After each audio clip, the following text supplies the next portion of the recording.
하나는 최대 500만원 지원, 다른 하나는 매달 10만원 지원. 혹시 요즘 경제적 어려움 때문에 필요한 교육이나 지원을 포기하고 계신가요? 아니면 생활비 걱정으로 하루하루가 부담스러우신가요? 오늘은 2025년 2월 17일부터 전국적으로 확대되는 두 가지 지원 제도를 알려드리려고 합니다.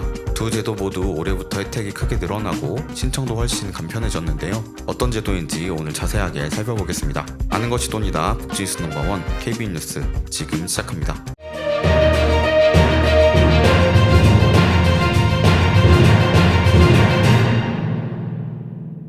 그동안 스마트폰 사용이 어려워서 고민하셨던 분들 주목해주세요. 시니어를 위한 스마트폰 활용 및 챗GPT 한 권이면 유튜브를 찾아 헤맬 필요도, 자식들에게 물어보느라 눈치를 볼 필요도 없습니다. 이 책은 스마트폰 기본 사용법부터 챗GPT 활용법까지 쉽게 따라할 수 있도록 정리되어 있습니다. 특히 유튜브 영상처럼 빠르게 지나가는 설명이 아닌 천천히 하나씩 따라할 수 있도록 자세히 구성되어 있어요. 실제 스마트폰 화면 크기로 된 이미지와 친절한 설명 덕분에 누구나 이해하고 활용할 수 있습니다. 또 35만 구독자를 보유한 시니어 정보 채널 걱정마 엄빠에서 출간한 만큼 더욱더 신뢰가 가네요. 지금 QR코드와 더보기, 고정 댓글 링크를 통해 온라인에서 구매 가능하고 1월 14일부터는 서점에서도 만나보실 수 있습니다. 요즘 경제적으로 힘든 상황 속에서 지원을 받을 수 있는 방법을 찾아보는 분들이 많으신데요. 특히 일자리를 구하거나 생활비 부담을 덜어줄 수 있는 제도들이 있다면 큰 도움이 되겠죠. 그래서 오늘은 2025년부터 혜택이 크게 늘어난 두 가지 정보 지원 제도를 소개해드리려고 합니다.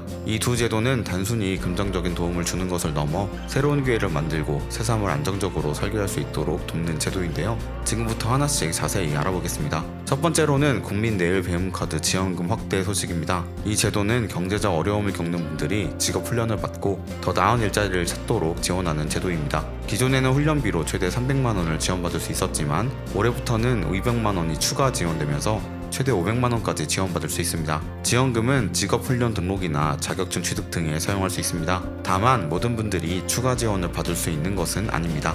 추가 지원 대상은 고용위기 지역 종사자, 단시간 근로자, 일용 근로자, 그리고 가정 밖 청소년 등 고용 상태가 불안정한 분들입니다. 본인이 대상에 해당되는지 확인하려면 고용센터나 고용24 누리집을 통해 알아보시면 됩니다. 신청 방법은 간단합니다. 온라인으로는 고용24 홈페이지에서 신청할 수 있고 오프라인으로는 거주지 관할 고용센터를 방문해 신청할 수 있습니다. 신청 후에는 실물 카드를 발급받아 사용하시면 됩니다. 이 카드는 훈련비를 결제할 때 사용되며 140시간 이상 교육을 받는 경우 훈련 장려금도 지급됩니다.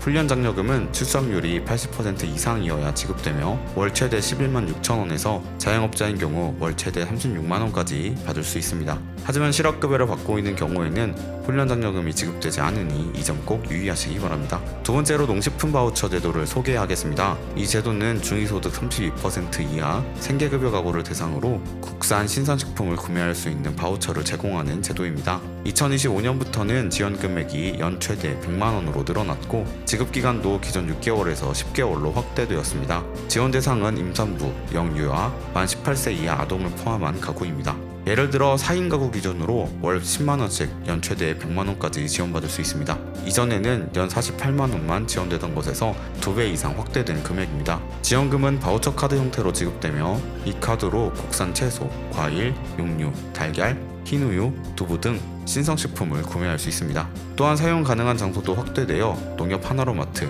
GS 더 프레시, GS25 편의점 등에서도 이용할 수 있습니다. 올해부터는 더 가까운 곳에서도 편리하게 사용할 수 있게 된 것입니다. 신청 방법은 크게 세 가지입니다. 온라인으로는 농식품 바우처 누리집에서 신청할 수 있고 전화로는 ARS를 통해 신청이 가능합니다. 오프라인으로는 가까운 주민센터를 방문해 신청하실 수 있습니다. 또한 올해부터는 행정정보 연계를 통해 신청 서류가 간소화되어 복잡한 절차 없이 신청할 수 있습니다. 마지막으로 꼭 알아두셔야 할 점을 정리하겠습니다. 먼저 국민 내일 배움카드는 훈련 종료 후 30일 이내에 만족도 조사를 반드시 완료해야 마지막 훈련 장려금을 받을 수 있습니다. 만족도 조사를 하지 않으면 마지막 지원금을 받을 수 없으니 유의하시기 바랍니다. 그리고 농식품 바우처 제도는 2월 17일부터 신청 가능하다는 점 꼭 기억해주세요. 지원 대상에 해당되시는 분들은 빠르게 신청하셔서 혜택을 놓치지 않으시길 바랍니다. 오늘은 국민 내일 배움 카드와 농식품 바우처에 대해서 알아보았습니다. 이 제도들은 단순히 지원금을 받는 것에서 끝나는 게 아닙니다. 새로운 기회를 만들고 삶을 다시 설계할 수 있는 강력한 발판이 되어줄 겁니다. 이 영상을 보시고 내게 맞는 혜택이 있나 고민되신다면 가까운 고용센터나 주민센터에 방문하거나 관련 누리집에서 지금 바로 확인해보세요. 여러분의 내일이 오늘보다 더 나아지길 진심으로 바라는 마음으로 영상 마무리하겠습니다. 오늘 준비한 영상은 여기까지입니다. 영상 유익하셨다면 구독, 좋아요, 알림 설정 부탁드립니다. 아는 것이 돈이다. 지금까지 복지뉴스 넘버원 KBN 뉴스 윤석호 기자였습니다.